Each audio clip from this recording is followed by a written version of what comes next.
তাহলে তো শ্বশুর বাড়ি গেলে ডিম ভাজা করে খেতে দিবি তো? শাহপুর কি আপনি সত্যিই ডিম ভাজা খাইতে এসেছেন? এটা কি খুব বিখ্যাত ডিমবাজি?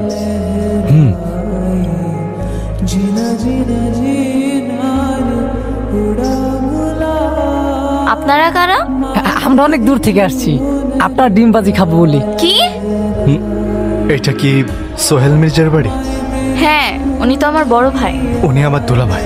ভাবি, দেখো কে আসছে।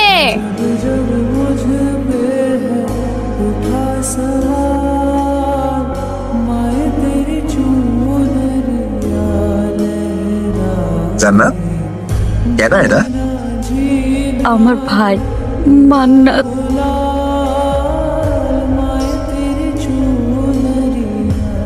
মান্নাত, তোমার বোন সারাদিন কতবার তোমার নাম নেয়? তুমি জানো না মান্নাত এটা করতো, মান্নাত ওইটা করতো, কত কথা যে কয়। এই জান্নাত, বাজারের একটা নিয়ে আসো। আজকে তুমি নিজের হাতে তোমার ভাইয়ের যত পছন্দের খাবার আছে সব রান্না করে খাওয়াইবা। না, কেন? মা বলতো ভালো ভাইরা নাকি বোনের শ্বশুর বাড়ি গেলে বোন ডিম ভাজি দিয়ে ভাত খেতে দেয়। আমি ঢাকা থেকে এই পর্যন্ত আসছি, আমি শুধু আমার বোনের হাতে ডিম ভাজি দিয়ে ভাত খেতে। কি বলবো, তুই তোর ভাইকে ডিম ভাজা দিয়ে ভাত দিবি না? দিমু তো। मुझ पे है उठा सवाल।